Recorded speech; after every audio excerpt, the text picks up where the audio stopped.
ஸ்தோத்திரம் ஸ்தோத்திரம் ஸ்தோத்திரம் ஸ்தோத்திரம் ஸ்தோத்திரம். ஹல்லேலூயா.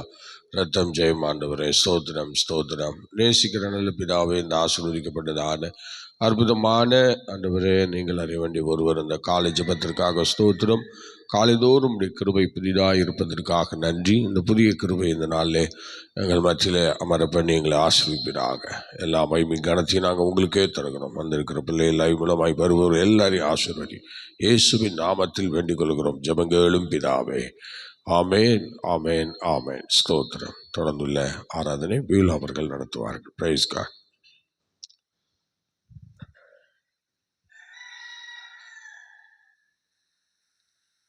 அல்லேலூயா. எல்லாம் சொல்லுங்களேன். அல்லேலூயா. கர்த்தருடைய பரிசுத்த நாமத்துக்கு மகிமை உண்டாவதாக. தேவனுடைய கிருபையினாலே, ஆண்டவர் நம்மை முன்குறித்ததினாலே, தாயின் கருவில் உருவாகும் முன்னே நம்மை தெரிந்தெடுத்ததினால இப்போ நம்ம தேவனை ஆராதிக்கும்படி அவருடைய சமூகத்திலே நாம் கூடி வந்திருக்கிறோம். அவருக்கு நன்றி செலுத்தி நம்முடைய எலும்புகள், நரம்புகள், நம்முடைய தசைகள் எல்லாம் உருவாகும் முன்னமே தேவன் நம்மேல் வைத்த திட்டத்தின் நிமித்தமாக நாம் தேவனுடைய சமூகத்தில் வந்திருக்கிறோம் ஆராதிக்கும்படியாக. அதனால் என்னோட கூட சேர்ந்து இணைந்து ஒரு பாடலை பாடி கர்த்தருடைய நாமத்தை நாம் மகிமைப்படுத்துவோம். என் தாய் உருவாகும் முன்னே என் கருவை கண்டீரையா, என் பெயர் உருவாகும் முன்னே பெயர் சொல்லி அழைத்தீரையா. என் தாய் உருவாகும் முன்னே என் கருவை கண்டீரையா, என் பெயர் உருவாகும் முன்னே பெயர் சொல்லி அழைத்தீரையா.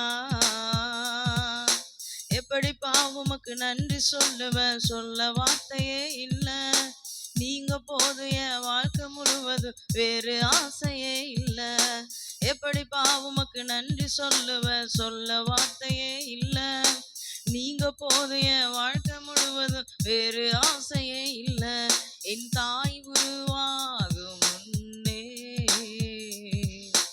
என் கருவை கண்டீரையா, என் பெயர் உருவாகும் முன்னே பெயர் சொல்லி அழைத்தீரையா.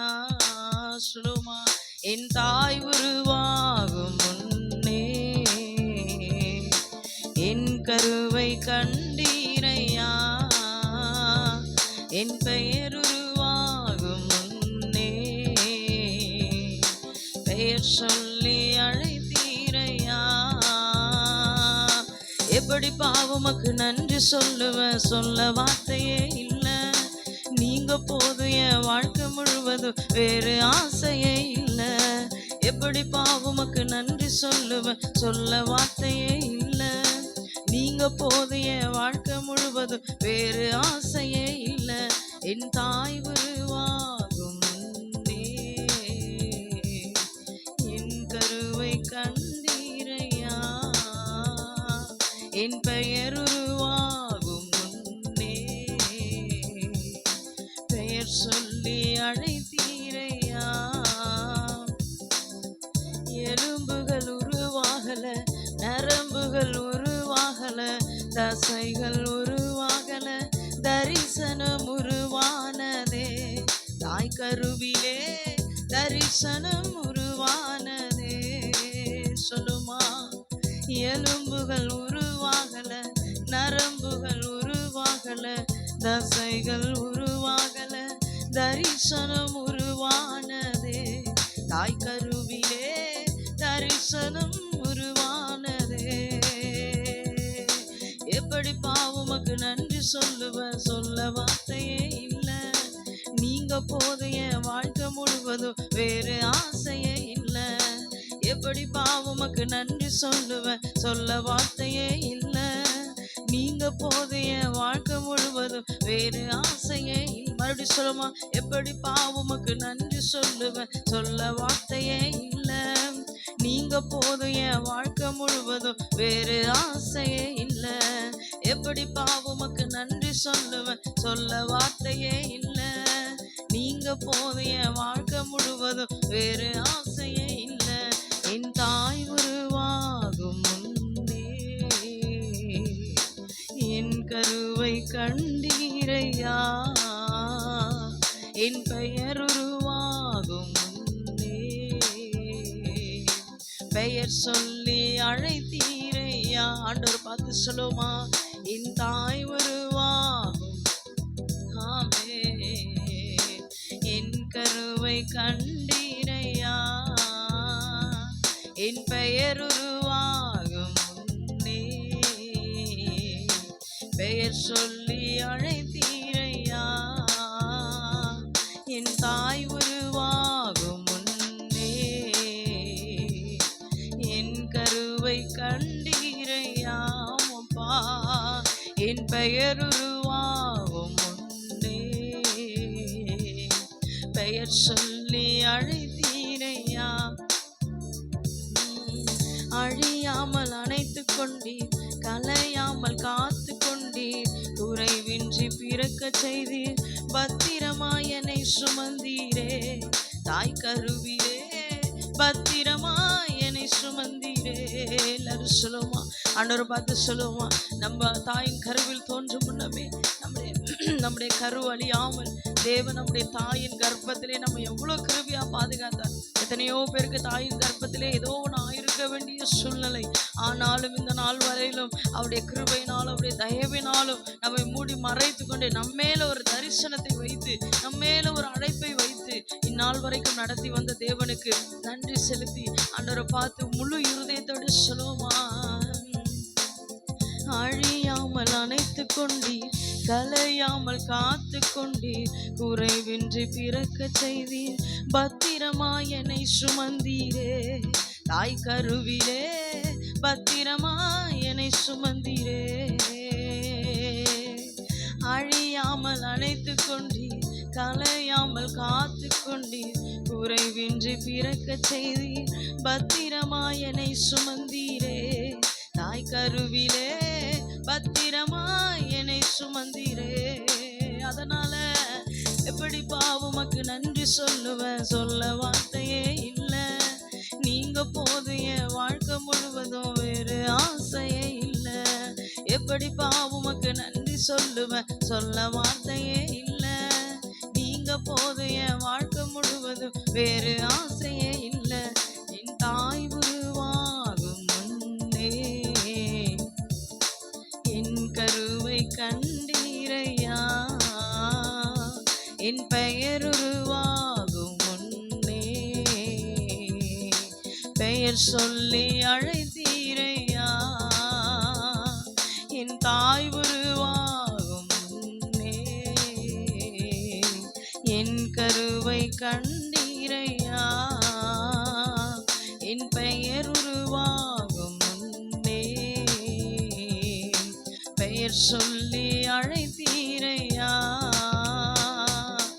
எப்படி பாவமக்கு நன்றி சொல்லுவேன், சொல்ல வார்த்தையே இல்லை.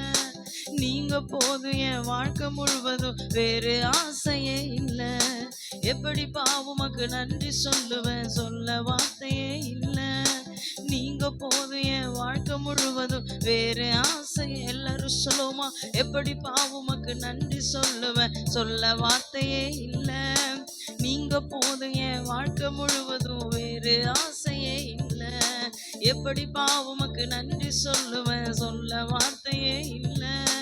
நீங்க போது என் வாழ்க்கை முழுவதும் வேறு ஆசையே இல்லை.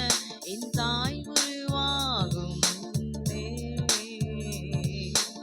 என் கருவை கண்டீரையா, என் பெயர் உருவாகும் முன்னே பெயர் சொல்லி அழைத்தீர். எவ்வளோ நல்ல தெய்வம் நீங்க. என் தாய் உருவாகும் முன்னே என் கருவை கண்டீரையா, என் பெயர் உருவாகும் முன்னே பெயர் சொல்லி அழைத்தீரையா.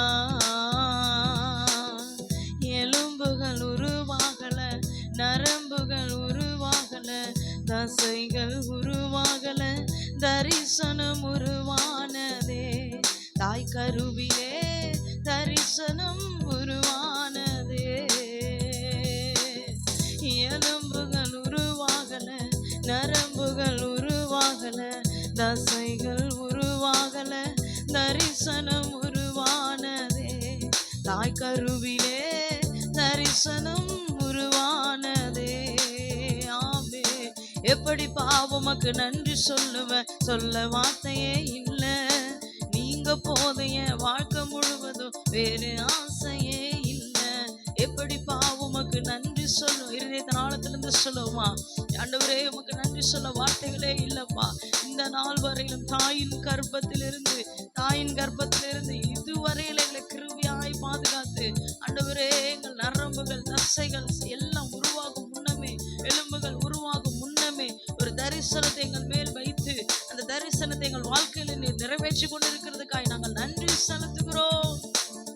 ஓ தேங்க்யூ ஜீசஸ். எல்லா இருதயத்தின் ஆழத்திலிருந்து ஏசப்பாக்கு ஒரு நிமிஷம் நன்றி சொல்லுவோமா. நம்முடைய வாழ்க்கையை நினைத்து கர்த்தருக்கு நன்றி செலுத்துங்க பார்க்கலாம். நன்றி ஆண்டவரே, உம்முடைய தரிசனத்தின் பாதையில் எங்களை நடத்துகிறதுக்காய் ஸ்தோத்திரம். உம்முடைய தரிசனத்தின் பாதையில் எங்களை நடத்துகிறதுக்காய் நன்றி.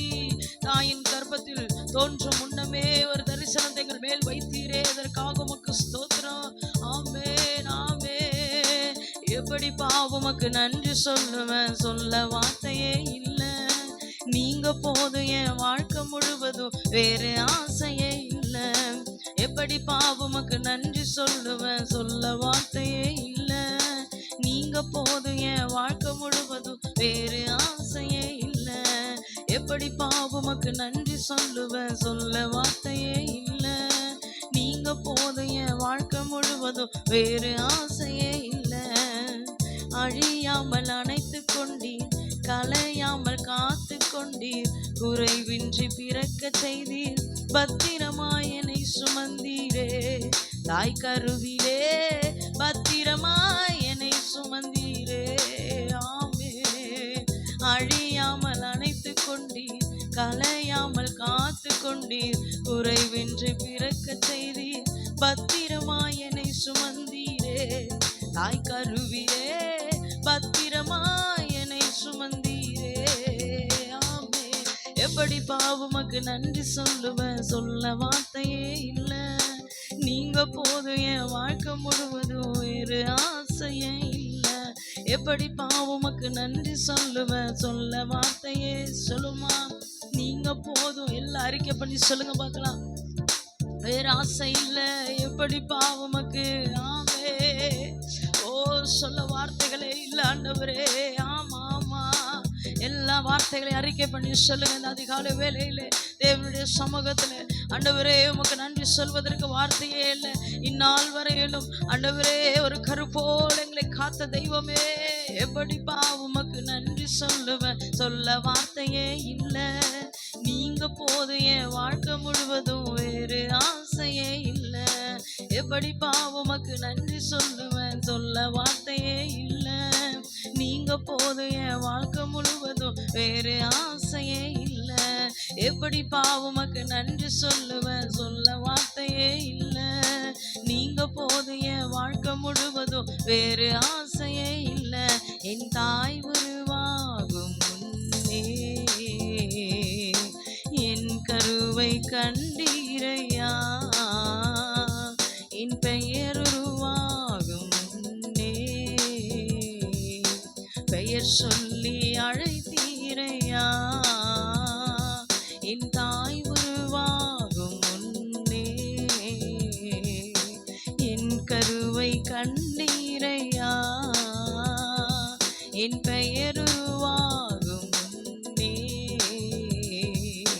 பெயர் சொல்லி அழைத்தீரையா. ஒரே ஒரு முறை சொல்லுமா, எப்படி பாவமக்கு நன்றி சொல்லுவேன், சொல்ல வார்த்தையே இல்லை. நீங்க போதும் என் வாழ்க்கை முழுவதும் வேறு ஆசையே இல்லை. எப்படி பாவமக்கு நன்றி சொல்லுவேன், சொல்ல வார்த்தையே இல்லை. நீங்க போதும் என் வாழ்க்கை முழுவதும் வேறு ஆசையே இல்லை. வேறு ஆசையே இல்லை. வேறு ஆசையே இல்லை. வேறு ஆசையே இல்லை. செலுத்துவோமா?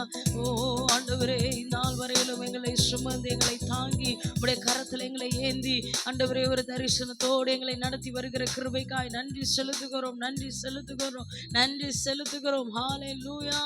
உம்மை நன்றியுள்ள இருதயத்தோடு உம்மை துதிக்கிறோம் ஆண்டவரே. உம்மை துதிக்க வைத்த கிருபைக்காய் ஸ்தோத்திரம். உம்மை பாட வைத்த கிருபைக்காய் ஸ்தோத்திரம். கடந்த இரவெல்லாம் கர்த்தர் எங்களை கிருபையாய் பாதுகாத்து இந்த நேரத்தில் உம்மை ஆராதிக்க வைத்த கிருபைக்காய் நன்றி செலுத்துகிறோம், நன்றி செலுத்துகிறோம். நாங்கள் கேட்க போகிற வார்த்தை கர்த்தர் எங்களுக்கு ஆசீர்வாதமாக்கி தாரும். வார்த்தை கொண்டு கர்த்தர் எங்களோடு இடைபடுவீராக. இயேசுவின் நாமத்தில் பிதாவே, ஆமென்.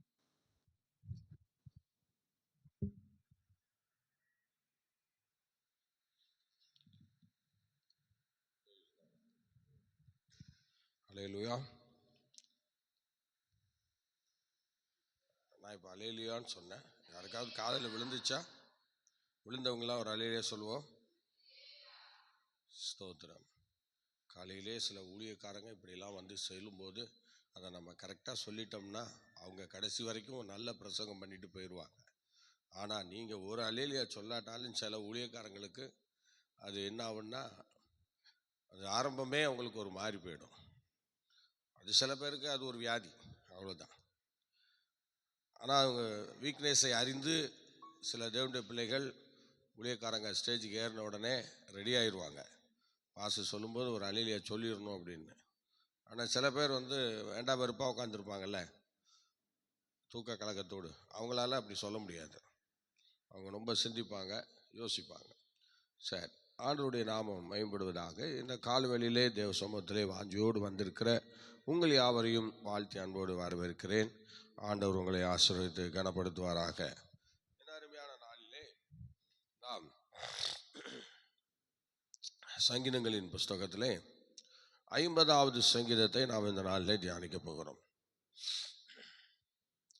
எல்லா வேத வசனங்களையும் அதிகாரங்களை போட்டிருக்காங்க, சங்கீதத்தை மாத்திரம் அதிகாரம் போடவே இல்லை. போடாததை நம்ம ஏன் பயன்படுத்தணுங்கிறதுனால தான் நான் வெறும் சங்கீத பகுதியை மாத்திரம் சொல்கிறேன். அதனால் சோத்திரம், எனக்கு என்னென்னா, எனக்கு விவரம் தெரிஞ்சு வேத வசனத்தில் கூட்டுறதும் குறைக்கிறதும் பாவம்னு நமக்கு நல்லா தெரிஞ்சு போச்சு. அதில் நிறையா சாபங்கள் இருக்குன்னு தெரிஞ்சு போச்சு. அதனால் அதை வந்து நம்ம என்ன செய்யக்கூடாது, நம்ம இஷ்டப்படி எதையும் செய்யக்கூடாதுன்னு தான் அதில் வேதத்தில் போட்டிருக்கிறபடியே நம்ம சில விஷயங்களை பேச வேண்டிய ஒரு சூழ்நிலை. அல்லேலூயா, அல்லேலூயா. நான் உங்களுக்காக தான் சொல்ல வேண்டியிருக்கு. இது கேட்குறவங்கலாம் கொஞ்சம் என்ன சும்மா சும்மா அல்லேலூயா சொல்கிறாருன்னு. ஏன்னா உங்களுக்குள்ளே உயிர் இருந்தால் தானே நான் பிரசங்கம் பண்ண முடியும். ஏன்னா இப்போ டிவியில் கேட்டுட்ருக்கிறவங்க, வீடியோவில் பார்க்குறவங்க ஓரளவுக்கு புரிஞ்சிடும். ஆனால் இப்போ இந்த கீழே உட்காந்துருக்கிறவங்களுக்கு புரிய வைக்கிறது தான் பெரிய பாடாக இருக்குது. ஏன்னா ஆஃப்டர் ஆல் ஒரு அல்லேலூயாவே உங்கள்கிட்ட வரலைன்னா அப்போ இங்கே உள்ள பிரசங்கம்லாம் எப்படி உங்கள்கிட்ட போகுங்கிறத சந்தேகமாக இருக்குது எனக்கு. அது கவலைக்கிடமாக இருக்கிறது. கொஞ்சம் யோசித்து செயல்படுங்க. வசனங்களை கீழே விழவிடக்கூடாது. நீங்கள் கேட்குறதுக்கு அடையாளம் தான் அந்த அல்லேலூயாங்கிற வார்த்தையை சொல்லு. சிலர் சொல்லிட்டு போயிட்டே இருப்பாங்க, அவன் கேட்டானே கேட்கட்டான்னா அவன் பாட்டு போயிட்டே இருப்பாங்க. ஆனால் இதை நம்ம இவ்வளோ சொல்கிறோமே, இதை போய் சேர்தாங்கிற ஒரு நம்பிக்கை தான் ஒரு அல்லேலூயா சொல்ல வைக்கிறது. சிலருக்கு அல்லேலூயாவே வராது, எதுவுமே வராது, அவங்க பாட்டு பிரசங்கம் பண்ணிகிட்டே இருப்பாங்க. நீ கேட்டா கேளு, விட்டா விடு, வா இஷ்டம் அப்படின்னு சொல்லி போயிட்டே இருப்பாங்க. ஆனால் அது அப்படி நம்ம போக முடியாதுல்ல. ஸ்தோத்திரம். இவ்வளோ நேரம் கஷ்டப்பட்டு பேசிவிட்டு உங்கள் காதில் வரலைன்னா அது எங்களுக்கு எப்படி இருக்கும்? கஷ்டம் தானே. அதனால் சில ஜனங்களை வந்து வசப்படுத்தணுன்னா இந்த மாதிரி சில காரியங்களை பண்ணாதான் அந்த ஜனங்கள் வந்து சரியான பாதைக்கு வருவாங்க. அதனால் தேவ பிள்ளைகள், நீங்கள் தொடர்ந்து தேவ சமூகத்திலே வாஞ்சியாக உற்சாகமாக காணணும். ஸ்தோத்திரம். அல்லேலூயா சொல்லும் போது நீங்கள் அல்லேலூயா சொல்லலைன்னா நீங்கள் கண்டிப்பாக சொல்கிறேன், நீங்கள் தூங்கிட்டீங்கன்னு அர்த்தம். ஏன்னா இவ்வளோ சவுண்டாக மைக்கில் பேசுகிறோம், இது கூட உங்களுக்கு காதில் விழலைன்னா அப்போ நீங்கள் தூங்கிட்டீங்கன்னு தானே அர்த்தம். அப்போ நீங்கள் தூங்காமல் இருந்தீங்கன்னா ஒரு அல்லேலூயா சொல்லுங்கள். ஒரு வேளை நீங்கள் அல்லேலூயா 2 பேர் ஒரு ஆள் சொன்னீங்கன்னா அதுலேயே தெரிஞ்சிச்சு நீங்கள் என்ன பண்ணிட்டீங்க, தூங்கிட்டீங்கன்னு. ஒரு அல்லேலூயா சொல்லுவோமா? ஒரே ஒரு ஆள் தான் இப்பயும் அல்லேலூயா சொன்னது. மீதியெல்லாம் வந்து சில மாதிரி உட்காந்துருக்கோம். எதுக்கு உட்காந்துருக்கீங்கன்னே தெரில. ஆனால் நீங்கள் வசனம் கேட்குறது பிரயோஜனம் இல்லாத ஒரு வேலையாக இருக்கிறது. உங்களை நீங்கள் பகுத்தறிஞ்சால் நல்லா இருக்கும். பலியை பார்க்கலும் கீழ்ப்படுதலே உத்தமம். ஆனால் நீங்கள் எதுவுமே செய்ய மாட்டேன்னா நிச்சயமாக நீங்கள் வந்திருக்க வேண்டிய அவசியம் இல்லை. நீங்கள் இருக்க வேண்டிய இடம் இது இல்லை. அதனால் உங்களுக்கு தெரியும், எரியிற கட்டையோடு சேர்ந்து எரிய தான் செய்யணுமே தவிர நீ தனித்திருக்க யோசிக்கக்கூடாது. அப்படி யோசித்தா நமக்கு இந்த இடம் இல்லை. எப்போதுமே புரிஞ்சுங்க, மற்றவங்களுக்கு இடரல் உண்டு பண்ணாதீங்க. யாராக இருந்தாலும் சரி, அடுத்தவங்களுக்கு இடரல் உண்டு பண்ணாதீங்க. வேதவசனம் தெளிவாக சொல்லுது, இடரல் வருவது அவசியம்தான், ஆனால் அது யார் மூலமாக வருதோ ஜாக்கிரதை. அதனால் அருமையான தெய்வ பிள்ளைகள், எல்லாருக்கும் முன்மாதிரியாக இருக்கணும். இஷ்டம் இருந்தால்தான் நம்ம இந்த இடத்துல இருந்து அப்படி பண்ண முடியும். முன்மாதிரியாக உன்னால் இருக்க முடியலன்னா நத்திங், உன்னை கொண்டு பிரயோஜனம் இல்லை, உன்னை கொண்டு பயன்படலை என்று சொன்னால் நீங்கள் என்ன செய்யலாம்? விட்டுடலாம், வேறு வழி கிடையாது. என்னால் யாருக்குமே பிரயோஜனம் இல்லை என்று உங்களை நீங்கள் புரிந்து கொள்ள வேண்டும். ஏன்னா மனம் திரும்பாத பட்சத்தில் தேவன் சில நேரத்தில் கோவப்படுவார். அதனால் மனம் திரும்பணும். காலையில் கர்த்தருடைய கிருபை புதிதாக இருக்கிறார். அதனால தான் ஒவ்வொரு காலையில் ஜெபிக்கிற ஒவ்வொரு தேவ பிள்ளைகளும் காலையில் எழும்பி ஸ்தோத்திரம் பல் விளக்கி நல்ல மூஞ்ச கழுவி திடகாத்திரமாக வந்து உட்கார முடியலன்னா நீ வரவே வராத. நீ ஆண்டவர் அவமதிக்க வேண்டாம், தேவ சமூகத்தில் வந்துடாத. உன் பலிகள் ஆண்டவருக்கு அப்படி ஒன்றும் பிரியம் இல்லை. உன் பலிகள் மேலே ஆண்டவர் பிரியமாக இருக்கணும்னா நீ காலையில் எழும்பி பல்ல விலைக்கு மூஞ்ச கழுவலன்னா, அந்த பலன் உனக்கு கிடைக்கலன்னா, நீ உண்மையாக சொல்கிற, நீ ஆலய எல்லைக்குள்ளே வராமல் இருக்கிறது உனக்கு ரொம்ப நல்லது. ஒரு அலையிலேயே சொல்லுவோமா? அதனால் ஜாக்கிரதையாக இருப்போம். வசனத்தை கேட்கறது மாத்திரம் இல்லை, அதை நம்ம கை கொள்ளணும். இப்போ கேட்குற மாதிரியே இல்லை. ஏன்னா சில பேர் நல்லா தெரிஞ்சுங்க, நான் நடத்துகிற எந்த ஜபத்திற்கும் ஒரு ஆள் தூங்கினா கூட என்னுடைய பிரசங்கம் கொஞ்சம் யோசிக்கிற மாதிரி இருக்கும். அதனால் தூங்குகிறவங்க நீங்கள் வீட்டிலேயே கடந்து நல்லா தூங்குங்க. வசனம் வேணுங்கிறவங்க மாத்திரம் வந்து உட்காந்து வசனம் கேளுங்க. அதனால் உங்களுக்கு நல்ல ஒரு வாய்ப்பு கொடுக்குறேன். கர்த்தர் உங்களை நிச்சயமாக ஆசீர்வதிப்பார். தூக்கம் கந்தையை உடுத்தி வைக்கும். அதனால் காலையில் வந்து நீங்கள் தூங்கி அடுத்தவங்களை கெடுக்க வேண்டாம். ஆமாம், ஸ்தோத்திரம். ஒரு நல்ல தீர்மானம் எடுங்க இன்னைக்கு. ஹல்லேலூயா. உங்களுக்கு என்னைக்கு அந்த பலன் ஆண்டவர் கொடுக்குறாரோ அன்னைக்கு வந்து நீங்கள் உட்காந்து தேவ வசனத்தை கேளுங்க. வசனத்தை கேட்கணுன்னா ஒரு நோட் கையில் வச்சுக்கணும், ஒரு பேனா கையில் வச்சுக்கணும். அப்படி உள்ளவங்க தான் வசனம் கேட்க முடியும். இல்லைன்னா நீங்கள் சும்மா தான் நான் வருவேன் அப்படின்னா வேண்டாம். தேவனுடைய ஆசீர்வாதத்தை நீங்கள் சம்பாதிக்கிறதுக்கு பதில் வேறு ஏதாவது சம்பாதிப்பீங்க. அதனால் வீடுகளில் கடந்து கொஞ்சம் நல்லாவே தூங்குங்களேன். யார் உங்களை வேண்டான்னு சொன்னா? செய்கிறத திருந்த செய்வோம். ஸ்தோத்திரம். காலை தோறும் கர்த்தருடைய கிருபை எப்படி இருக்கு சொல்லுங்கள். எப்படிங்க இருக்கு? ஏன் உங்களுக்கு எல்லாருக்கும் வாய் இல்லையா? சொல்லுங்கள், எல்லாரும் சொல்லுங்க பார்க்கலாம். எப்படி இருக்கு? புதிதாக இருக்கிறது. அப்போ அந்த புதிய கிருபையை வேணுமா வேண்டாமாங்கிறத நீங்கள் தான் தீர்மானம் பண்ணணும். சரி, கர்த்தர் உங்களை ஆசீர்வதிப்பார். இது வந்து இன்னைக்கு நல்ல ஒரு சங்கீத பகுதியை நம்ம வாசிக்க இருக்கிறோம். ஆசாப்பின் சங்கீதம், 50வது சங்கீதம். ஆசாப் எழுதின சங்கீதம். இந்த சங்கீதம் வந்து ஆசாப் வந்து ஒரு நல்ல ஒரு பாடகன், தாவீதால் ஏற்படுத்தப்பட்ட பாடக குழு தலைவன். அநேக தலைவர்களை அவர் ஏற்படுத்தியிருக்கிறார். ஏமான், எதுதன், ஆசாப், இவங்கெல்லாம் வந்து நல்ல ஒரு பாடகர்கள். தேவ சமூகத்தில் நின்று தேவனை நல்லா பாடி மகிமைப்படுத்தக்கூடிய ஒரு நல்ல பாடகர்கள். இவர்களை ஆண்டவர் இந்த நாட்களிலே பாடகர் குழுவாக தாவீது காலத்திலே ஏற்படுத்தியிருக்கிறார்கள். இந்த இதுக்கு ஆதாரமாக சில வசனங்களை கூட நம்ம வேதத்திலே பார்க்கலாம். வாசிங்கள். 1 நாளாகமம் 27ஆம் அதிகாரம் 1-2 வசனங்களை படிங்க பார்க்கலாம். 1 நாளாகமம் 27ஆம் அதிகாரம் 1-2 வசனங்களை படிங்கள். தங்கள் இலக்கத்தின்படி இருக்கிற இஸ்ரவேல் புத்திரருக்கு வம்சங்களின் தலைவரும் 1000க்கு சேர்வைக்காரரும் 100ற்கு சேர்வைக்காரரும் இவர்களுடைய தலைவரும் வைக்கப்பட்டிருந்தார்கள்.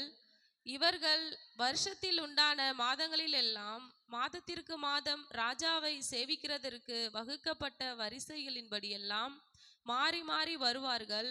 ஒவ்வொரு வகுப்பில் 24,000 பேர் இருந்தார்கள். முதலாவது மாதத்துக்கு முதல் வகுப்பின் மேல் சப்தியேலின் குமாரன் யெஷோபயாம் இருந்தான். அவன் வகுப்பில் 24,000 பேர் இருந்தார்கள். 6ஆம் வசனம் படிங்க. இந்த பெனாயா அந்த 30 பராக்கிரமசாலிகளில் ஒருவனும் அந்த 30 பேர்களில் தலைவனுமாயிருந்தான். அவனுடைய வகுப்பை அவன் குமாரனாகிய அமிசபாத் விசாரித்தான். அதே போல 1 நாளாகமம் 15:17 படிங்க. 15, 17, 18, 19 அதுல 3 வசனங்களை வாசிக்கும் போது படிங்க. அப்படியே லேவியர் யோவேலின் குமாரனாகிய ஏமானையும் அவன் சகோதரரில் பெரகியாவின் குமாரனாகிய ஆசாப்பையும் மெராரியரின் புத்திரனான தங்கள் சகோதரரில் குஷாயாவின் குமாரனாகிய ஏத்தானையும். அடுத்தது நீங்கள் 1 நாளாகமம் 15:5-6 படிங்க. லேவியராகிய கோகாத் புத்திரரில் பிரபுவாகிய ஊரியேலையும் அவன் சகோதரராகிய 120 பேரையும், மெராரியின் புத்திரரில் பிரபுவாகிய அசாயாவையும் அவன் சகோதரராகிய 220 பேரையும். இப்படி பார்த்தீங்கன்னா நிறைய வரிசையாக அவங்க இலக்கத்தின்படி அழகாக நிறுத்தப்பட்டு ஒவ்வொருத்தரும் அந்த குழுவிலே ஒரு தலைவர்களாக நியமிக்கப்பட்டு காணப்பட்டார்கள். இப்பொழுது 1 நாளாகமம் 25ஆம் அதிகாரம் 1-2 வசனங்களை படிக்கலாம். 1 நாளாகமம். மேலும் சுரமண்டலங்களாலும் தம்புருகளாலும் கைத்தாளங்களாலும் தீர்க்க தரிசனம் சொல்லுகிற ஆசாப், ஏமான், ஆசாப், ஏமான் சிலரை எதுத்தூன் என்பவர்களின் குமாரரில் சிலரை தாவீதும் தேவாலய சேனைகளின் பிரபுக்களும் ஊழியத்திற்கென்று பிரித்து வைத்தார்கள். தங்கள் ஊழியத்தின் கிரியைக்கு குறித்து வைக்கப்பட்ட மனுஷர்களின் தொகையாவது. பாருங்கள், இந்த அருமையான ஆசாப், ஏமான், எதுதன் என்ற இவங்க எல்லாம் தீர்க்கதரிசிகளாக காணப்பட்டார்கள். நல்லா கவனிக்கணும். ஆசாப் ஒரு தீர்க்கதரிசி, பாடக்குழு தலைவராக இருந்தாலும் அவர் ஒரு தீர்க்கதரிசியாக காணப்பட்டார். இப்போ உள்ள பாடல்களெல்லாம் வெறும் பாட்டை மாத்திரம் தான் பாடிட்டு போவாங்க, தீர்க்க தரிசன வேலையெல்லாம் அதிகமாக இருக்காது. ஆனால் ஆசாப் பாடக்குழுவிலே தலைவராக இருந்தும் அவர் ஒரு தீர்க்க தரிசன வரத்தை உடையவராக அன்று காணப்பட்டிருக்கிறார் என்பதற்கு சந்தேகம் இல்லை. இந்த ஆசாப் 73ஆம் சங்கீதம் முதல் 83ஆம் சங்கீதம் வரை அவரே எழுதியிருக்கிறார். இந்த சங்கீதத்தை அவரே பாடி, அவரை ஏற்றி, ராகம் அமைத்து, இசை அமைத்து அவ்விதமாக இந்த பாடல்களை பாடியிருக்கிறார். 73ஆம் சங்கீதம் முதல் 83ஆம் சங்கீதம் வரை அவரே இந்த பாடல்களை பாடி அமைத்திருக்கிறார். ஆகவே ஆசாப் ஒரு கிருபை பெற்ற தேவ மனிதன்.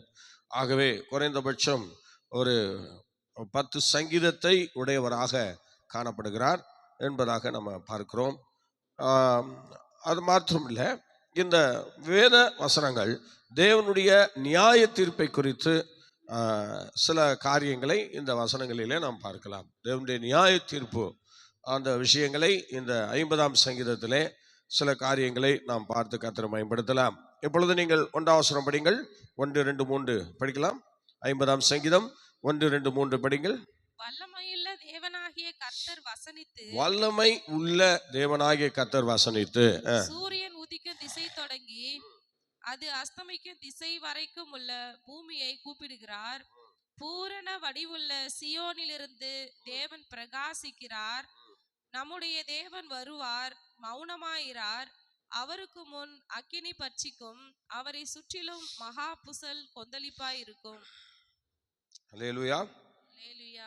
இந்த காரியங்களை நான் பார்க்கும்போது நான் உங்களுக்கு ஏற்கனவே சொல்லியிருக்கிறேன். அல்லேலூயா சொல்லும்போது எல்லாரும் சேர்ந்து சொல்லணும்னு சொல்லி, நீங்கள் சொல்லாத பட்சத்தில் இன்னும் நீங்கள் வசனம் கேட்க ஆயத்தமாகலைன்னா அர்த்தம். நீங்கள் வசனம் கேட்டுட்டு இருந்தீங்கன்னா அல்லேலூயா வரும்போது நீங்கள் அல்லேலூயா சொல்லி ஆகணும். ஸ்தோத்திரம். சில பேர் சொல்கிறாங்க, அடிக்கடி அல்லேலூயா சொல்லாமல் இருந்தால் நல்லா இருக்கும் பாஸ்டர் அப்படின்றாங்க. மேய்க்கிறவனுக்கு தான் அதனுடைய அருமை தெரியும், சும்மா உட்காந்துருக்கிறவனுக்கு அதை பற்றி தெரியாது. சில மேய்ப்பர்கள் சில ஆடுகளை அந்த அளவுக்கு வளர்த்துருப்பார்கள். சில இடங்களில் சில ஆடுகள் வித்தியாசமாக இருக்கும். அதனால அந்தந்த ஆடுகளுக்கு ஏற்றபடி தான் நம்ம நடத்த வேண்டியதாக இருக்குது. இதே டவுனில் போய் அந்த மாதிரி சொல்ல வேண்டிய தேவையில்லை. சோத்திரம். இதே எங்களுடைய தலைமை சபை சென்னையில் இருக்கிறது, ஏசியெல்லாம் இருக்கிறது. அங்கெல்லாம் இந்த மாதிரி தேவையில்லை. ஏன்னா அங்கெல்லாம் படித்தவர்கள், அவங்களுக்கு நல்லா தெரியும், நல்லா அருமையாக புரியும். அதனால் அவங்களுக்கு அல்லேலூயா தேவையில்லை. அவங்க புரிஞ்சுக்குவாங்க. அவங்க வசனத்தை எடுத்தாலே வசனத்துக்கு காத்திருப்பாங்க. எடுத்த உடனே வசனத்தை வாசிக்க ஆரம்பிச்சிருவாங்க. அதனால் நீங்கள் அப்படி இல்லை. நீங்கள் கொஞ்சம் எல்லாத்துலேயுமே சோர்வானவர்கள், வசனத்திலையும் ஜெப வாழ்க்கையிலையும் எல்லாத்துலேயுமே கொஞ்சம் இந்த மாதிரி என்னதான் சொன்னாலும் உங்களுக்கு இருக்கிற சில பலவீனங்களை உங்களால் மாற்றிக்கொள்ள முடியாது, உங்கள் தேவனாலும் அதை மாற்ற முடியாது. அதுதான், அப்படிப்பட்ட தேவனை தான் நீங்கள் பின்பற்றுறது போல நான் ஃபீல் பண்ணுறேன். ஸ்தோத்திரம். என்னதான் இருந்தாலும் கர்த்தர் உங்களுக்குள்ள இந்த அபிஷேகத்தை கொண்டு வராமல் இருந்தால் உங்களுக்குள்ள இருக்கிறது யார்? அதை தான் என்னுடைய கேள்வி. உன்னுடைய பலவீனத்தை முன்ன மாற்ற முடியலன்னு சொன்னா அப்போ உனக்குள்ள இருக்கிறது யார்? இந்த வசனங்கள்லாம் எதுக்கு பைபிள்ல சொல்லப்படும்? என்னை பலப்படுத்துகிற கிறிஸ்துவினாலே எல்லாவற்றையும் செய்ய எனக்கு பலன் உண்டு. இந்த வார்த்தையை பைபிள்ல இருந்து எடுத்துருங்க. ஹல்லேலூயா, எடுத்துருங்க. ஆண்டவருடைய நாமத்தை வீணில வழங்காம இருக்கணும். வசனத்தை படிச்சும் அந்த வசனத்தை நீ நம்பாவிட்டால் உனக்குள்ள தேவன் இல்லை. ஸ்தோத்திரம். அந்த மதிகேடன் தான் சொல்லிட்டு இருக்கான் தேவன் இல்லைன்னு, ஆனா உனக்குள்ளே தேவன் இல்லை. ஸ்தோத்திரம். உன்னை ஒரு மாற்றத்தை தேவன் உனக்குள்ள கொடுக்கலன்னா உண்மையிலே தேவன் உங்களுக்குள்ள இல்லைங்க. சும்மா ஆவியானவர் அவர் இவரெல்லாம் சொல்லி ஊரை ஏமாத்தாதீங்க.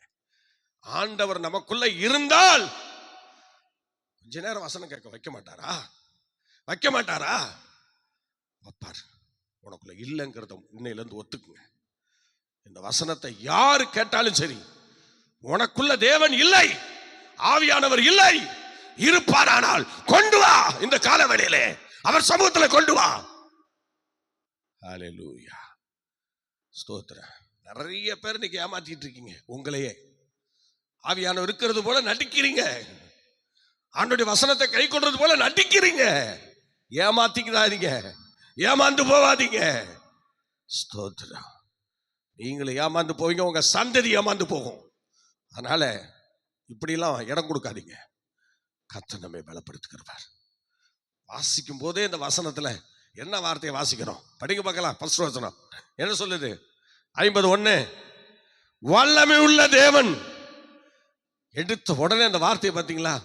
வல்லமை உள்ள தேவன். ஸ்தோத்திரம். சாதாரண ஆண்டவரை நம்ம அர்ப்பணிக்கிறோம், நம்ம வணங்குறோம், பின்பற்றுகிறோம். வல்லமை உள்ள தேவன். இந்த தெய்வத்துக்கு வல்லமை இல்லையா? மறுதலிக்கிறோம், நம்ம ஆண்டவரை மறுதலிக்கிறோம். திடகாத்திரமா இருக்கணும். தேவ சமூகம் சொன்னா பயத்தோடு பக்தியோடு திடகாத்திரமா நிக்கணும். தூங்கி வலிக்கிற தேவ சுகமா? அது ஒரு அசுத்த ஆவியின் வேலைகள். அதுக்கு இடம் கொடுத்தீங்கன்னா உங்களுக்குள்ள ஆவியானவர் கிடையாது என்பதை இன்னைக்கு முத்திரை போடுறேன் இயேசுவின் நாமத்துல. ஏமாந்து போவாதீங்க. ஆவியானவர் விழிப்புள்ளவர். அவர் இன்னைக்கு இல்ல. பூமி என்னைக்கு உண்டாக்கப்பட போகிறதோ, வானத்தையும் பூமியும் உண்டாக்கின பிறகு, அந்த பூமி அலங்கோலப்படுத்தப்பட்ட பிறகு, ஒழுங்கின்மையும் வெறுமையும் ஆன பிறகு, கர்த்தர் முதலாவது அசைவாடினது ஆவியானவர் தான். அன்னைக்கு ஆண்டவர் அசைவாடினார். அன்னையிலிருந்து ஹல்லேலூயா இன்றைய வரைக்கும், மோசேயின் காலம் முதற்கொண்டு, தானியேல் காலம் முதற்கொண்டு, சங்கீதக்காரனாகிய தாவீது காலம் முதற்கொண்டு, ஆண்டவராகிய இயேசு கிறிஸ்து காலம் முதற்கொண்டு, இப்ப அவருடைய சீசர்கள் காலம் முதற்கொண்டு, நம்ம காலம் முதற்கொண்டு இந்த பரிசுத்த ஆவியானவர் தான் இன்னைக்கு நம்மோடு கூட வந்து நம்மை நடத்தி கொண்டிருக்கிறார். சும்மா வராரு இருக்கிறாருன்னு சொல்லி வேஷம் போட்டுட்டு இருக்காதீங்க. அவர் வந்தா வேலை நடக்கணும். அவர் வந்தா இங்க வேலை செய்யணும். சபையில இருக்கிறாருன்னா அவர் வேலை செய்யணும். உன் குடும்பத்துல இருக்கிறாருன்னா அவர் வேலை செய்யணும். உனக்குள்ள அவர் இருக்கிறாருன்னா வேலை செய்யணும். நம்முடைய தேவன் வல்லமை உள்ள தேவன். அல்லேலூயா. நம்முடைய தேவன் எப்படிப்பட்ட தேவன்? வல்லமை உள்ள தேவன். அவரை மறுதலிக்க கூடாது. ஸ்தோத்திரம். அப்படிப்பட்ட நல்ல ஆண்டவரை தெய்வமாக கொண்டு பாக்கியமுள்ள ஜனமாய் இருக்கிறோம் என்பதை நாம் மறந்து போகக்கூடாது. சரி, அதனால இந்த 3 வசனங்கள் என்ன சொல்கிறது? முதல் வசனம் இப்ப படிங்க பார்க்கலாம். வல்லமையுள்ள தேவனாகிய கர்த்தர் வசனித்து சூரியன் உதிக்கும் திசை வரைக்கும், அது அஸ்தமிக்கும் திசை வரைக்கும் பூமியை கூப்பிடுகிறார். வேற யாராவது அப்படி செஞ்சிருக்காங்களா? வேற யாராவது சூரியன் உதயமாகிற இடத்திலிருந்து மறையும் இடம் வரைக்கும் இருக்கிற அனைத்து பூமியில் உள்ளவைகளையும் கர்த்தர் அழைக்கிறார். யாராவது அழைச்சிருக்கிறாங்களா? பூமியின் குடிகளே, கர்த்தரை கம்பீரமாய் பாடி அவரை ஆட்பரியுங்கள் என்று சொல்லுகிறார். பார்த்தீங்களா? எல்லாரும் ஒரு பாசைக்கும், ஒரு கோத்திரத்துக்கும், ஒரு ஜாதிக்கும் தான் தலைவனாக இருக்க விரும்புகிறாங்க. நம்ம ஆண்டவர் அகில உலகத்தையும் படைத்த தெய்வம். அதனால்தான் வல்லமையோடு அந்த துவக்கம் முதல் முடிவு வரை இருக்கிற அவ்வளோ மக்களையும் ஆண்டவர் இப்போ கூப்பிடுக்கிறார். அடுத்தது, பூரண வடிவுள்ள சியோனிலிருந்து தேவன் பிரகாசிக்கிறார். தேவன் பிரகாசிக்கிறார். ஸ்தோத்திரம். பூரண வடிவுள்ள சியோன் என்றால் 2 சியோன்களை நாம் பார்க்கிறோம். ஒன்று பரலோகம் என்கிற சியோன். அதுதான் ஸ்தோத்திரம் என்ன செய்யுது, இறங்கி வருக, பரம எருசலேம் இறங்கி வருதுன்னு சொல்கிறேன்ல. ஸ்தோத்திரம். அந்த இறங்கி வருகிற அதில் ஒன்று தான் மெயினானது சியோன். அடுத்து தாவீது நகரமாகிய சியோன், எருசலேம் பட்டணம். சார், அடுத்து 3ஆம் வசனம் படிங்க. நம்முடைய தேவன் வருவார், மௌனமாய் இருக்க மாட்டார். அவருக்கு முன் அக்கினி என்ன செய்யும், பட்சிக்கும். அவரை சுற்றிலும் மகா புசல் கொந்தளிப்பாயிருக்கும். அவரை சுற்றிலும் மகா பூசலும் கொந்தளிப்புமாக இருக்கும். அவர் அந்த அக்கினியா பதிலளிக்கிற தேவன். நிச்சயம் வருவாருங்க. அதனால என்ன செய்யணும், கோபத்தோடு அவர் வரப்போறார். அந்த வருகை நமக்கு மிகவும் சமமா இருக்கு. சங்கீதம் 2 கடைசி வசனம் படிக்க பார்க்கலாம். சங்கீதம் 2 கடைசி வசனம் படிங்க. 12. குமாரன் கோபம் கொள்ளாமலும் வழியிலே நீங்கள் அழியாமலும் இருக்கும்படிக்கு அவரை முத்தம் செய்கள். கொஞ்ச காலத்திலே அவருடைய கோபம் பற்றி எரியும். அவரை அண்டிக் கொள்ளுகிற யாவரும் பாக்கியவான்கள் எனப்படுவார்கள். சொல்லுங்க, அவரை அண்டிக் கொள்ளுகிற யாவரும் பாக்கியவான்கள். அவரை அண்டிக் கொள்ளணும். அதுக்கு தான் இந்த பூமி முனையிலேருந்து அந்த பூமி முனை வரைக்கும் கூப்பிடுறார். வாங்க, வருத்தப்பட்டு பாரம் சுமக்கிறவர்களே, நீங்கள் எல்லாரும் என்னிடத்திலே வாருங்கள், நான் உங்களுக்கு இளைப்பாறுதல் தருவேன். 4ஆம் வசனம் படிக்கலாம். 54. அவர் தமது ஜனத்தை நியாயம் தீர்க்க உயர இருக்கும் வானங்களையும் பூமியையும் கூப்பிடுவார். உயர இருக்கிற வானத்தையும் பூமியையும் கூப்பிடுவார். தமது ஜனங்களை நியாயம் தீர்க்க என்ன செய்வார்? தம்மால் ஏற்படுத்தப்பட்ட, தம்மால் உண்டாக்கின ஜனத்தை நியாயம் தீர்க்க வானத்தை கூப்பிடுவார், பூமியை கூப்பிடுவார். வானம் வந்து சாட்சியிட போகிறது. பூமியில பல விஷயங்களை வந்து சாட்சியிட போகிறது. ஸ்தோத்திரம். ஹல்லேலூயா. பூமியில எங்கெல்லாம் விழுந்து மக்கள் மரித்தார்களோ அதெல்லாம் வந்து என்ன செய்ய போகுது, ஆண்டவர்கிட்ட, அப்பா என்கிட்ட வந்து ஒருத்தன் விழுந்து செத்தான்னு சொல்லி அது அப்படியே அந்த ரோடு கொண்டாந்து அவனை ஒப்படைக்க போகுது. சமுத்திரம் அப்படியே கொண்டாந்து ஒப்படைக்க போகுது. சமுத்திரத்தில் செத்தவங்க, ஃப்ளைட்லேருந்து கீழே விழுந்தவங்க, கப்பலில் போயிட்டு இருக்கும்போது விழுந்து செத்தவங்க எல்லாரையும் அந்த சமுத்திரம் என்ன செய்ய போகுது, கொண்டாந்து கடவுள்கிட்ட ஒப்படைக்க போகுது. ஸ்தோத்திரம். எங்கெல்லாம் பலியானாங்களோ எல்லாரையும் ஒப்படைக்க போகுது. அதனால தான் எல்லாத்தையும் கூப்பிடுறாரு ஆண்டவர் சாட்சிக்கு. சில பூமியில் இருக்கிற சில உதிரத்தை கூட கூப்பிடுறாரு பாருங்க. உதிரம் வந்து சாட்சியிடுமா. இந்த மாதிரி சில விஷயங்கள் எல்லாம் நம்ம வேதத்திலே நாம் பார்க்கிறோம். அதனால கர்த்தர் நியாயந்திருக்க சீக்கிரம் வரப்போகிறார். அந்த நியாயாதிபதி சீக்கிரம் இந்த பூமிக்கு வரப்போகிறார். நீங்கள் படிக்கலாம். 5ஆம் வசனம் படிக்க பார்க்கலாம். 5ஆம் வசனம். பலியினாலே உடன்படிக்கை செய்த என்னுடைய பரிசுத்தவான்களை என்னிடத்தில் கூட்டுங்கள் என்றான். அதனால இப்போ வந்து பலிகள் கொஞ்சம் இல்லாம இருக்கலாம். ஆனால் பலினால் உடன்படிக்கை பண்ணப்பட்ட பரிசுத்தவான்கள் என்று சொல்லும் போது பழைய ஏற்பாட்டு பரிசுத்தவான்கள், நியாயப்பிரமாண முறைமையின்படி அவங்கெல்லாம் வந்து பலினாலே உடன்படிக்கை பண்ணவர்கள். அவர்களை இப்பொழுது நீங்க கூட்டு சேர்க்கணும்னு சொல்லி அந்த நாட்களிலே பலினாலே உடன்படிக்கை பண்ணின பரிசுத்தவான்கள் எல்லாரையும் அன்னைக்கு கூட்டு சேர்க்க போகிறார்கள். அவங்களுக்கும் ஒரு தேவன் தமது ராஜ்யத்திலே ஒரு இடத்தை வைத்திருக்கிறார். அந்த பரம எருசலேம் என்று சொல்லுகிறது 3 விதமான இடம். அதில் ஒன்று வந்து சியோன் நகரம். சியோன்ல பரம எருசலேம் என்று சொல்லுகிறது. அதில் 3 விதமான ஒரு தட்டுகள் நமக்கு இருக்கிறது. என்னன்னா, ஒன்று சியோன், இன்னொன்று புதிய வானம், இன்னொன்று புதிய பூமி. இப்படி 3 விதமான காரியங்கள் இருக்கிறது. அதனால தேவன் அந்த பரிசுத்தவான்களை கூட்டுகிறார். பலியினாலே உடன்படிக்கை பண்ணின பரிசுத்தவான்களை அவர் கூட்டுகிறார். ஏன்? அவங்களுக்கும் பங்கிட போகிறார். அவங்களுக்கும் ராஜ்யத்திலே இந்த புதிய வானம் என்கிற அந்த இடத்தை தேவன் அவளுக்கு ஆயத்தப்படுத்தி வைத்திருக்கிறார்.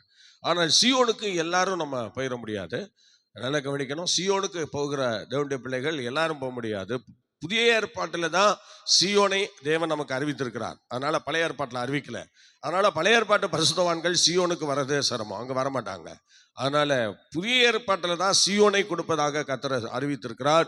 அதனால புதிய ஏற்பாட்டிலே அந்த சீயோன் நமக்கு ஒழுங்கின்படி கண்டிப்பாக அந்த சீயோன் நகரம் இன்னைக்கு புதிய ஏற்பாட்டிலே ஆண்டவருக்காக சாட்சியாக வைராக்கியமாக பக்தி வைராக்கியமாக வாழ்ந்தவர்களுக்கு கண்டிப்பாக அந்த சீயோனை கர்த்தர் கொடுப்பார். அந்தந்த காலங்களிலே பரிசுத்தவான்களுக்கு என்னென்ன தருவேன்னு சொன்னாரோ அதையெல்லாம் கர்த்தர் கண்டிப்பாக தருவார். பழைய ஏற்பாட்டு காலங்களில் என்னெல்லாம் பரிசுத்தவான்களுக்கு தருவேன்னு சொன்னாரோ அதையெல்லாம் தந்துடுவார். ஏமாற்ற மாட்டார். அவர் பொய் சொல்ல மனுஷன் அல்ல, மனமாற மனு புத்திரனும் அல்ல. அந்தந்த காரியத்தை அவர் கண்டிப்பாக செய்வார். ஆகவே 6ஆம் வசனம் படிக்க பார்க்கலாம். 56. வானங்கள் அவருடைய நீதியை அறிவிக்கும், வானங்கள் அவருடைய நீதி அறிவிக்கும், தேவனே நியாயாதிபதி. தேவனே நியாயாதிபதி. யோவான் சுவிசேஷம் 5ஆம் அதிகாரம் 22ஆம் வசனத்தை படியுங்கள். யோவான் சுவிசேஷம் 5:22.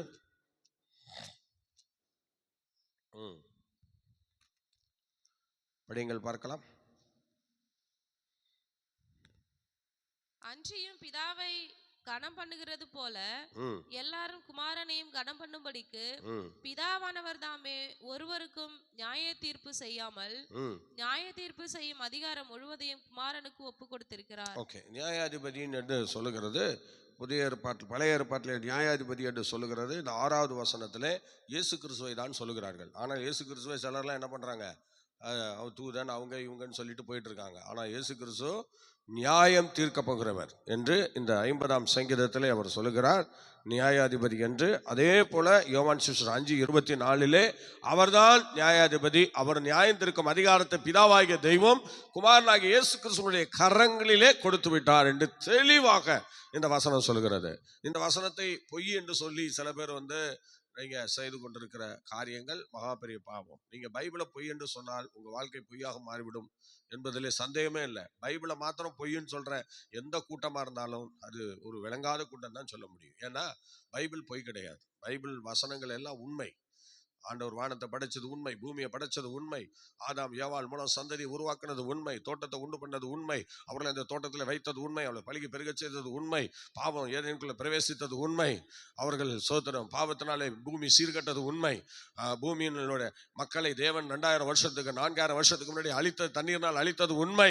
அதற்கு பிறகு 2ஆம் மாதமாகி இயேசு கிறிஸ்து 4000 ஆண்டுகளுக்கு பிறகு இந்த பூமியிலே உருவெடுத்ததும் உண்மை. அவர் இந்த உலகத்திலே பாலகனாய் பிறந்தது உண்மை. அவர் இந்த உலகத்திலே 33 வருஷம் ஜீவித்தது உண்மை. முடிவிலே ஆண்டுடைய சிலுவை, அவர் தனக்கு சொல்லப்பட்ட அந்த மரணத்தை, சிலுவை மரணத்தை அவர் ஏற்றுக்கொண்டது உண்மை. அந்த சிலுவை மரணத்திலிருந்து நான் உயிரோடு வருவேன் என்று சொன்னது உண்மை.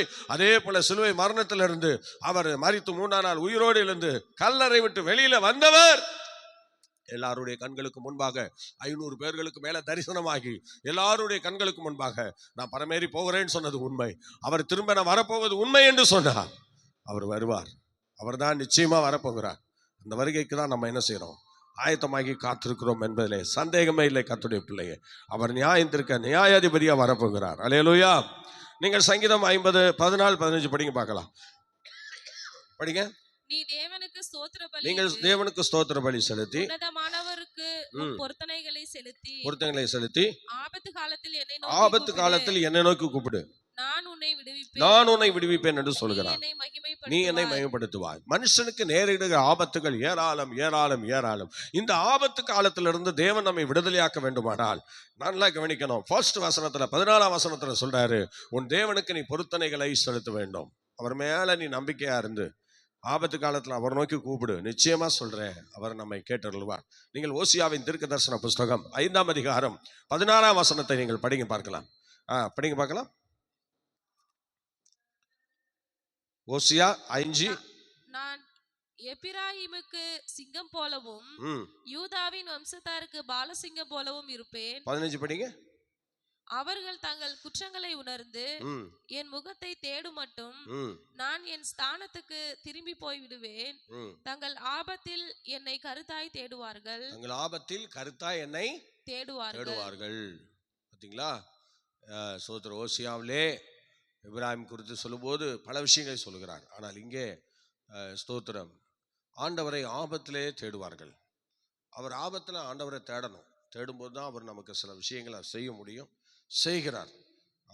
நீங்கள் யோனாவின் தீர்க்கதரிசன புஸ்தகத்திலே நீங்கள் 1 படிங்க. 1ஆம் அதிகாரம் 7, 8, 9, 10 வசனங்களை நீங்கள் படிக்கும்போது அங்கே ஆபத்து வந்தது, படகுக்கு ஆபத்து வந்துருச்சு. ஆனால் இந்த ஆபத்து நீங்குவதற்கு சீட்டு போட்டார்கள். சீட்டு போட்டால் அந்த சீட்டு யார் பேரில் விழுந்தது? யோனா பேரில் விழுந்துச்சு. அப்போ அந்த யோனா அந்த சீட்டை கண்டுபிடிச்சி யோனாட்ட போய், உன் பேரில் சீட்டு வந்திருக்கடா, நீ யார், உன் விவரத்தை சொல்கிறான்னு சொல்லி கேட்டும்போது, அவன் இன்னாரு, நான் இப்படி வந்தேன், பாதை மாதிரி வந்துட்டேன், அதனால் என்னால் தான் உங்களுக்கு இந்த பிரச்சனை, அதனால் என்ன பண்ணுங்க, சமுத்திரத்தை தூக்கி போட்டிருக்கேன்னு சொல்கிறான். ஒரு அலையிலே சொல்லுங்களேன். பார்த்தீங்களா? ஸ்தோத்திரம். அவர்கள் சீட்டு போட்டு அந்த ஆபத்தை அவர்கள் மாற்றினார்கள். ஸ்தோத்திரம். யார் நிமித்தம் இந்த ஆபத்து? 1:7 படிக்க பார்க்கலாம். 1:7.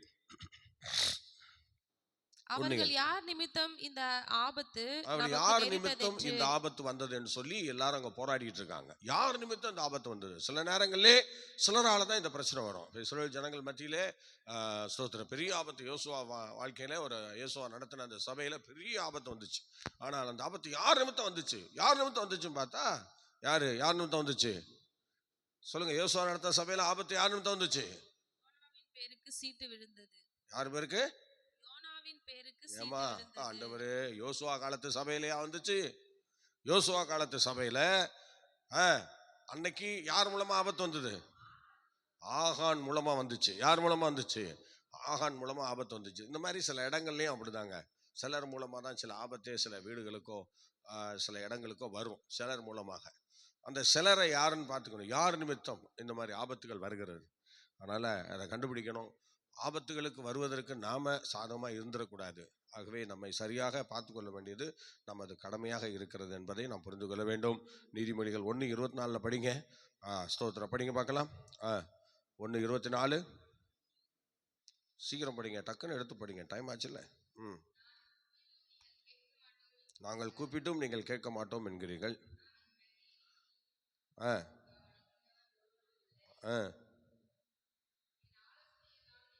நீங்கள் என் ஆலோசனையெல்லாம் என்ன பண்ணுறீங்க? தள்ளிட்டீங்க. என் கடிந்து கொள்ளதெல்லாம் நீங்கள் வெறுத்துட்டீங்கன்னு சொல்கிறேன். பார்த்தீங்களா? அதனால் உங்களுக்கு ஆபத்து வரும்போது நான் என்ன செய்ய மாட்டேன்? கேட்க மாட்டேன்றேன். ஆலோசனை கேட்க மாட்டாங்களா? கடிந்து கொள்ளதில் வெறுப்பாங்களா? இவங்க ஆபத்தில் கூப்பிடும்போது கத்தர் கேட்கணுமா? எப்படிங்க அது? வரமாட்டார். ஸ்தோத்திரம். அதை தான் இங்கே சொல்கிறார். 1 நாளாகமம் 20:1-2 யோசபாத்துக்கு வந்த ஆபத்தில் அங்கே என்ன செஞ்சாங்க பாருங்கள். சீக்கிரம் படிக்க பார்க்கலாம். 1 நாளாகமம் 20:1-2 படிங்க. தேவனுடைய மனுஷனுக்கு ஆபத்து வருகிற விஷயங்கள். மறு வருஷம் ராஜாக்கள் யுத்தத்திற்கு புறப்படும் காலம் வந்தபோது யோவாப் ராணுவ பலத்தை கூட்டிக் கொண்டு போய் அம்மோன் புத்திரரின் தேசத்தை பாழ்கடித்து ரப்பாவுக்கு வந்து அதை முற்றுகை போட்டான். தாவீதோ எருசலேமில் இருந்து விட்டான். யோவாப் ரப்பாவை அடித்து சங்கரித்தான். தாவீது வந்து அவர்கள் ராஜாவுடைய தலையில் மேல் இருந்த கிரீடத்தை எடுத்துக்கொண்டான். அது 1 தாலந்து பொன் நிறையும் ரத்தினங்கள் பதிந்ததுமாய் இருந்தது. 2 நாளாகமம் 20 படிக்கிறீங்க? 2 நாளாம் தான் நான் படிக்க சொல்றேன். 2 நாளாம் தான் நான் சொல்றேன். காது செவிட உங்களுக்கு வசனம் கடைசியில் வாசி. இத்தனை பேர் கேட்குறீங்க படிக்கிறதுல. 2 நாளாகமம் தான் இங்க போட்டு. இதற்கு பின்பு மோவாப் புத்திரரும் அம்மோன் புத்திரரும் அவர்களோட அம்மோனியருக்கு அப்புறத்தில் உள்ள மனுஷரோடும் கூட யோசபாத்துக்கு விரோதமாய் யுத்தம் பண்ண வந்தார்கள். சிலர் வந்து யோசபாத்தை நோக்கி, உமக்கு விரோதமாய் ஏராளமான ஜனங்கள் கடலுக்கு அக்கறையிலிருந்து சீரியாவிலிருந்து வருகிறார்கள். இதோ அவர்கள் என்கேதியாகிய ஆசாசோன் தாமாரில்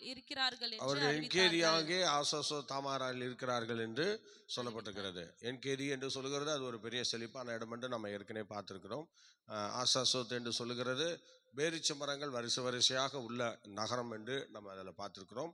இப்போ அந்த இடத்துல தான் இந்த யுத்தங்களுக்கு எல்லா காரியங்களும் ஒழுங்காகிறது. ஆகவே இந்த யோசபாத்துடைய வாழ்க்கையில் ஒரு தேவ மனுஷனுக்கும் இந்த ஆபத்து வருகிறதா இருக்கிறது.